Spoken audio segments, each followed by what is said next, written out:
Hi friends, welcome to మన Bommarillu. Upcoming రివ్యూలోకి వెళ్ళిపోదాం.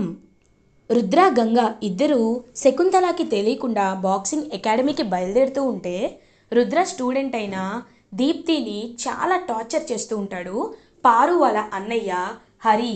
ఇంకా తను ఎంతకీ వాళ్ళ మాట వినట్లేదని, తను అసలు ఫిజికల్గా ఫిట్గా లేదు, గేమ్కి అన్ఫిట్ అని హయ్యర్ అఫీషియల్స్తో చెప్పించి అప్పటికీ మాట వినకపోయేసరికి ఇద్దరు రౌడీలను సెట్ చేసి తన్ని తరిమిస్తూ ఉంటాడు పారు వాళ్ళ అన్నయ్య హరి. ఇంకా ఒక్కసారిగా షాక్ అయిపోతుంది దీప్తి. వెంటనే ఫోన్ చేసి రుద్రకు ఆ విషయం చెప్పేసరికి ఇంకా రుద్ర అయితే గంగతో కలిసి అకాడమీ వైపు బయలుదేరుతూ ఉంటారు. అదే టైంకి వీరు కూడా శకుంతలకి రుద్ర అబద్ధం చెప్పాడు, వాళ్ళు ఫంక్షన్కి వెళ్ళట్లేదు, నిజంగా వాళ్ళు వెళ్ళేది ఒక అకాడమీకే అని నిరూపించాలి అనుకుంటాడు. బట్ ప్రూవ్ చేయలేకపోతాడు. ఎందుకంటే వాళ్ళు ఒక ఫంక్షన్ హాల్ వైపు నుండి వెళ్తారు కాబట్టి నిజం తెలుసుకొని శకుంతల వీరుని నమ్మదు. వాళ్ళు నిజంగా ఫంక్షన్కే వచ్చారు, మీరు కావాలనే పొరబడుతున్నారు అని శకుంతల వీరు వాళ్ళ మాటల్ని కొట్టేస్తుంది. ఇది ఇలా ఉండగా దీప్తి అలా పరిగెత్తుకుంటూ రోడ్డు మీద వస్తూ ఉంటే రుద్ర అండ్ గంగా ఇద్దరు తెలియకుండా దీప్తిని యాక్సిడెంట్ చేసేస్తారు. ఇంకా దీప్తికి బ్లీడింగ్ అవుతూ ఉండడంతో హాస్పిటల్లో అడ్మిట్ చేస్తారు. రుద్ర స్టూడెంట్ అయిన దీప్తి కోలుకోవాలి అని రుద్ర గంగ ఇద్దరు చాలా అంటే చాలా ప్రయత్నాలు, లైక్ దేవుడికి మనస్ఫూర్తిగా మొక్కుకుంటూ ఉంటారు. కానీ వాళ్ళు నో యూజ్. ఇంకా వెంటనే అలా డాక్టర్ బయటకు వస్తారు. డాక్టర్, తనకేం కాలేదు కదా, ప్లీజ్ డాక్టర్ తనకేం కాలేదని చెప్పండి, ఇంకొద్ది గంటల్లో తనకి మ్యాచ్ ఉంది డాక్టర్ అని అంటారు. చూడండి, తన బ్రెయిన్కి అక్కడ ఉన్న హెడ్ పార్ట్ దగ్గర సివియర్గా డ్యామేజ్ అయింది కాబట్టి తను కోమాలోకి వెళ్ళే ఛాన్సెస్ 99% ఉంది. తను కోమాలోండి బయటికి వస్తుందా చెప్పలేం, రాదా అని చెప్పలేం. తను రాత్రి నుండి నిద్ర కూడా సరిగ్గా పోలేదు అని తెలుస్తుంది. ఇప్పుడు సడన్గా తనకి తలకే దెబ్బ తగిలేసరికి తను ఒక షాక్లోకి వెళ్ళిపోయింది. ఎప్పుడు బయటకు వస్తుంది అనేది ఎవ్వరికీ తెలీదు. మీరు తన్ని చాలా జాగ్రత్తగా చూసుకోవాలి, తను ఇక్కడే ఒక 1 మంత్ రెస్ట్ తీసుకోవాలి అని చెప్పడంతో ఒక్కసారిగా షాక్ అయిపోతారు రుద్ర అండ్ గంగా. ఇద్దరు అలా షాక్లో చూస్తూ ఉండిపోతారు. సార్, ముందే విషయాన్ని దీప్తి వాళ్ళ అమ్మ నాన్నలతో చెప్దాం సార్ అని అంటుంది. వద్దు గంగా, వద్దు, వాళ్ళు పాపం చాలా పూర్. అది మాత్రమే కాదు, వాళ్ళు ఎన్నోసార్లు దీప్తిని ఇబ్బంది కూడా పడొద్దమ్మా ఎందుకు అని అడిగారు కూడా, అయినా దీప్తి పట్టుపట్టి వచ్చింది. అలాంటిది ఇప్పుడు మన వల్లే దీప్తికి యాక్సిడెంట్ అయిందని తెలిస్తే వాళ్ళు తట్టుకోలేరు. దీప్తి ఎప్పుడు కోమాలోని బయటకు వస్తుందో తెలియదు అన్నారు కదా, కాబట్టి అప్పటి వరకు కవర్ చేద్దాం, పద గంగా ఇంటికి వెళ్దామని ఇంకా అలా రుద్రగంగ ఇద్దరు ఫీజు కట్టేసి ఇంటికైతే బయలుదేరుతారు. సో ఇంటికి వెళ్ళిన తర్వాత అలా ఇంకా రుద్రగంగ టెన్షన్ పడుతూ ఇంటికి రావడం చూసి షాక్ అయిపోతుంది శకుంతల. ఏమైంది అలా చూస్తున్నారు అని వీరు వాళ్ళందరూ అడుగుతుంటే, ఒక్క నిమిషం, ఎక్కడికి వెళ్ళారు రుద్ర, "ఆ, ఎక్కడికి వెళ్ళారు అని అడుగుతారు. "ఆ, పెద్దమ్మ, మేము వెళ్ళింది ఫంక్షన్కే అని అంటారు. ఫంక్షన్కి వెళ్తే షర్ట్కి ఆ బ్లడ్ మార్క్ ఎందుకు ఉంటుంది అని అడుగుతుంది. అంటే అది అని చెప్పేలోపు అక్కడికి పారు వస్తుంది. ఆంటీ, మీకు నిజం చెప్పాలి, వీళ్ళు వెళ్ళింది ఫంక్షన్కి కానే కాదు, బాక్సింగ్ అకాడమీకి. కావాలంటే ఒకసారి చూడండి అని దీప్తి వాళ్ళ పేరెంట్స్ని తీసుకొని వస్తుంది పారు. ఒక్కసారిగా వాళ్ళని చూసి షాక్ అయిపోతారు రుద్ర అండ్ గంగా. వీళ్ళ అమ్మాయి నిన్నటి నుండి కనిపించట్లేదు అంటున్నారు. అలాంటప్పుడు తను ఎక్కడుందో ఖచ్చితంగా తెలుసుకోవాలి కదా. తెలుసుకోవాలి అంటే అన్నీ అన్ని వేళలా మనం అప్రమత్తంగా ఉండాలి. చెప్పండి రుద్ర, రుద్ర నువ్వే చెప్పాలి, ఈ విషయానికి ఆన్సర్ నువ్వే చెప్పాలి. ఎందుకంటే తను నీ స్టూడెంట్ కాబట్టి, తన కంప్లీట్ రెస్పాన్సిబిలిటీ నీది కాబట్టి నువ్వే నిజం చెప్పాలి. ఎందుకు చెప్పట్లేదు, ఏదైనా అయ్యిందా, తనకేమైనా అయితే నిజం చెప్పు అని అడుగుతుంది. అంటే అది అని రుద్ర చెప్పేలోపు, అసలు దీప్తి హాస్పిటల్లో అడ్మిట్ అయింది కదూ, నేను ఫోన్ చేసి కనుక్కున్నాను.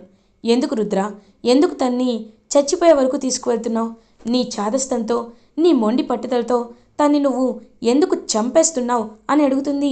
వెంటనే, చూడు, నా భర్తపై లేనిపోని నిందలు వేస్తూ ఉంటే నేను తట్టుకోను, ఊరుకోను. ఎందుకంటే ఇప్పుడు దీప్తి అలాంటి పరిస్థితికి వచ్చింది అంటే దానికి కారణం రుద్ర సార్ కానే కాదు. దానికి కారణం నీ అన్నయ్య హరి అని అంటుంది. ఒక్కసారిగా షాక్లో ఉండిపోతారు. వెంటనే అందరూ, ఏంటి మా అన్నయ్య? నోరుంది కదా అని ఇష్టం వచ్చినట్టు ఎందుకు మాట్లాడుతున్నావు? అయినా మా అన్నయ్య అనడానికి నీ దగ్గర ప్రూఫ్ ఉందా అని అడుగుతుంది పారు. ఇంకా ఆలోచిస్తూ ఉంటారు. చెప్పు, ప్రూఫ్ ఉందా అని అడిగేసరికి ఉంది అని అంటుంది గంగా. ఒక్కసారిగా పారు షాక్ అయిపోతుంది. ఏంటి, ప్రూఫ్ ఉందా అని టెన్షన్ పడుతూ ఉంటే, ఇదిగో చూడు అని ఇంకా అలా చూపిస్తూ ఉంటుంది. చూపించేసరికి ఒక్కసారిగా, ఎందుకంటే అందులో క్లియర్గా తనకి డబ్బులిచ్చి బెదిరించేలా చేయడం కానీ, డబ్బులు ఇస్తే తను లొంగకపోతే ఇంకా మిగతావన్నీ లైక్ తన్ని రోజంతా రాత్రంతా నిద్రపోనివ్వకుండా చేయడం, అదంతా మొత్తం రికార్డ్ అయి ఉంటుంది.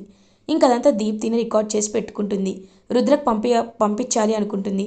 కానీ తనకి యాక్సిడెంట్ అవ్వడం వల్ల తన ఫోన్ బిలాంగింగ్స్ అన్నీ రుద్ర గంగలకి ఇస్తారు డాక్టర్స్. తన ఫోన్లో ఈ వీడియోలు ఉంటాయి. ఒక్కసారిగా అదంతా చూసి ఇంకా షాక్లో ఉండిపోతుంది పారు. శకుంతల కూడా, ఏంటిది పారు, మీ అన్నయ్య ఇంత ఇంత నీచానికి దిగజారుతాడా అని అంటారు. ఒక్కసారిగా ఇంకా ఏం చెప్పాలో అర్థం కాదు పారుకి. ఆంటీ, అది కాదు ఆంటీ, అంటే అని అనేలోపు, వద్దు, ఇంకేం చెప్పొద్దు, చెప్పి కవర్ చేయాలని అనుకోవద్దు. నీ వల్ల ఒక అమ్మాయి నిండు ప్రాణం ఇప్పుడు హాస్పిటల్లో కోమాలో ఉంది. దీనంతటికీ కారణం మీరే పారు. ఇలాంటివి నేను అస్సలు క్షమించను. వీళ్ళపై ఖచ్చితంగా యాక్షన్ తీసుకోవాలి. ఏవండి, పోలీసులకు ఫోన్ చేసి వీళ్ళన్నయ్యని అరెస్ట్ చేయమని చెప్పండి అని అంటుంది. ఒక్కసారిగా షాక్ అయిపోతుంది వెంటనే పారు వచ్చి, ప్లీజ్ ప్లీజ్ వద్దంటీ, మా అన్నయ్య లైఫ్ని నాశనం చేయొద్దు అని అంటారు.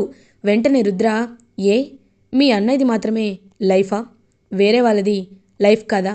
అలా అయితే దీప్తిని ఇబ్బంది పెట్టి తను నీతి నిజాయితీగా ఉంటాను అంటే మీ అన్నయ్య రౌడీలను పెట్టి తరిమిచ్చాడు. అలాంటప్పుడు అది అన్యాయం కాదా అని అడుగుతారు. అది కాదు రుద్ర అని అంటుంది. ఇంకా అనవసరం, వీళ్ళతో మాటలు అనవసరం. ఖచ్చితంగా ఇప్పుడు దీప్తికి సంబంధించిన కేసులో హరిని అరెస్ట్ చేయాల్సిందే అని చెప్పేసరికి ఇంకా అలా పోలీసులు అయితే హరిని వెతుక్కుంటూ వెళ్తారు. సో అలా హరిని, పారు వాళ్ళ అన్నయ్యని అరెస్ట్ చేసేస్తారు. ఇంకా వెంటనే ఆలోచనలో పడతాడు రుద్ర. బాధపడుతూ ఉంటాడు. సార్, ఏమైంది సార్, ఎందుకలా కుప్ప కూలిపోయారు అని అడుగుతుంది. గంగా, నేను కుప్ప కూలిపోవడానికి కారణం నా పేరు. ఎందుకంటే నేను ఎన్నో కలలు కన్నాను. చాలా, దీప్తి గెలిస్తే నీ ద్వారా రావాల్సిన పేరు తన ద్వారా అయినా వస్తుందని ఎంతో ఆశపడ్డాను. కానీ ఇప్పుడు దీప్తి ఆడలేని సిచ్యువేషన్లో ఉంది. ఇప్పుడు నా తరపున ఆడి ఎవరు గెలుస్తారు? నా తరపున ఇదొక్కటే లాస్ట్ ఛాన్స్. నా అకాడమీ నుండి ఎవరో ఒకరు వెళ్ళి బాక్సింగ్ చేయాలనుకున్నా ఎవరు ముందుకు రావట్లేదు. ఏం చేయాలో కూడా నాకు అర్థం కావటం లేదు అని చాలా బాధపడుతూ ఉంటానన్నమాట. అప్పుడే వెంటనే రుద్ర దగ్గరికి వస్తుంది శకుంతల. చూడు రుద్ర, దీప్తి విషయంలో నీ తప్పేమీ లేదు. ఎందుకంటే దీప్తిని కావాలనే హరి కిడ్నాప్ చేయించాడు. తను ఇబ్బంది పెట్టాడు. కాబట్టి తన విషయంలో నువ్వేం తప్పు చేయలేదు. కాబట్టి నీకు ఒక ఆఖరి అవకాశం ఇస్తున్నాను. నువ్వు గెలవడానికి నీకు అవకాశాన్ని ఇస్తున్నాను.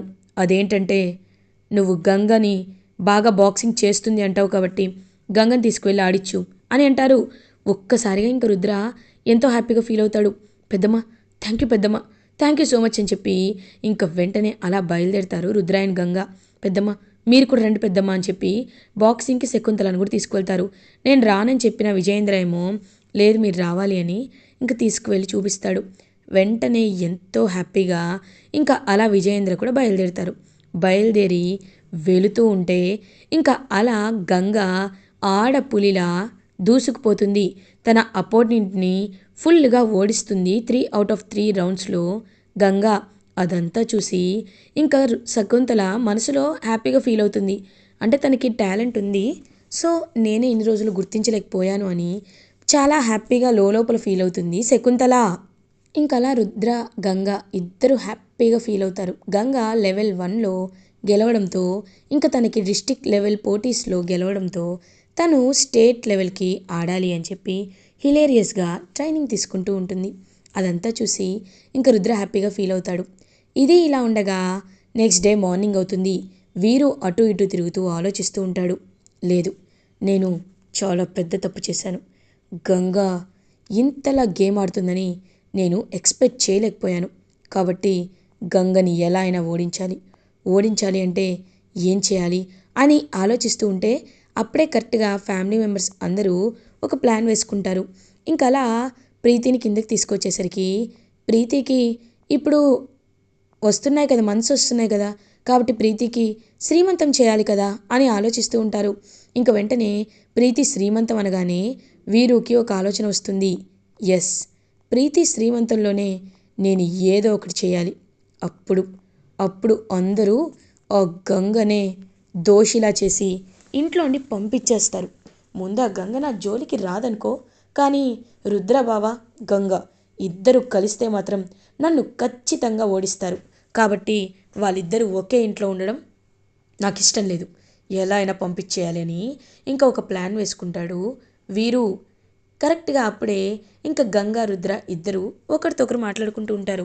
చూడు గంగా, నీకు టైం చాలా తక్కువగా ఉంది. ఎందుకంటే ఇన్ని రోజులు నువ్వు బాక్సింగ్ చేయలేదు కాబట్టి ఇన్ని రోజులు చేయాల్సిన ఎక్సర్సైజెస్ అన్నీ కూడా నువ్వు కలిపి ఇప్పుడే చేయాలి, అర్థమైందా అని అంటారు. సార్, ఇదెక్కడ అన్యాయం సార్, ఎప్పుడు తప్పుడే కదా సార్ అని అంటుంది. అంత సీన్ లేదు, నీతో నేను చేపిస్తాను కదా, రా అని చెప్పి ఇంకా అలా రుద్రానే గంగతో అన్ని ఎక్సర్సైజెస్ అయితే చేపిస్తూ ఉంటాడు. అదంతా చూస్తూ సూర్య, ఫ్యామిలీ, విజయేంద్ర అందరూ చాలా అంటే చాలా హ్యాపీగా ఫీల్ అవుతారు. ఇంకా వెంటనే అక్కడికి వీరు వస్తాడు. వచ్చి మీరు ఇలాగే 2 రోజులే, తర్వాత మీరు ఎలాగో వెళ్ళిపోతారు కదా అని ఇంకా వీరు చాలా హ్యాపీగా ఫీల్ అవుతాడు. కరెక్ట్గా అప్పుడే వీరుకి ఒక ఫోన్ కాల్ వస్తుంది. హలో, నీకెన్నిసార్లు చెప్పాలి? చెప్పాను కదా నా జోలికి రావద్దని. మున్సిపల్ ఎలక్షన్స్ జరుగుతున్నాయి. నా సపోర్ట్ ఇప్పుడు నాకు ఎప్పుడు క్యాష్ అందించే త్రిపాఠికే, కాబట్టి ఆ సపోర్ట్ అలాగే ఉండనివ్వు అని కాల్ కట్ చేస్తారు. అదంతా గంగ వింటుంది. విని రుద్రతో వచ్చి చెప్తుంది. సార్, ఈ మున్సిపల్ ఎలక్షన్స్లో విజయేంద్ర పెద్దోరు వీరు అన్నేకి ఒక టాస్క్ అప్ప చెప్పారు కదా అన్నీ చూసుకోమని. కాబట్టి ఇతను ఏం చేస్తున్నాడంటే ఎవరైతే వీరుకి ఎక్కువ డబ్బులు ఇస్తున్నారో వాళ్ళ వైపు అందరూ మొగ్గు చూపేలా వాళ్ళకి సపోర్టింగ్ చేసేలా చేస్తున్నాడు సార్. అది మాత్రమే కాదు, మొన్న చూసాం కదా సార్ ఆ త్రిపాఠిని, వాడు చాలా దుర్మార్గుడు.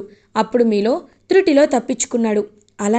అలాంటి వాడికి కనుక ఎమ్మెల్యే పదవి దక్కితే వాడు ఈ వీరు ఇద్దరూ కలిసి ఎంతో ఎంతో అరాచకాలు చేస్తారు సార్. అదంతా జరగకుండా ఉండాలి అంటే మనం వీడి నిజస్వరూపాన్ని త్వరగా బయట పెట్టాలి సార్ అని అంటుంది గంగా.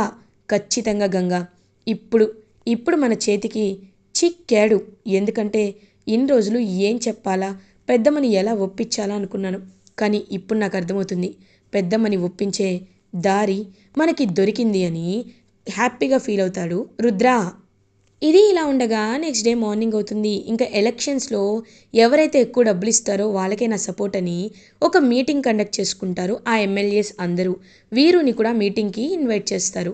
సో వీరు ఆ మీటింగ్కి వెళ్తాడు. వెళ్ళేసరికి సీక్రెట్గా రుద్ర అండ్ గంగా కూడా క్యాప్ పెట్టుకొని వీరుని ఫాలో అవుతూ ఉంటారు.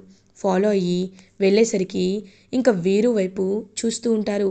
వీరు, చూడండి, మీలో వేలం పాట పెడతాను, ఎవరైతే ఎక్కువ డబ్బులు ఇస్తారో వాళ్ళకే నేను సపోర్ట్ చేస్తాను.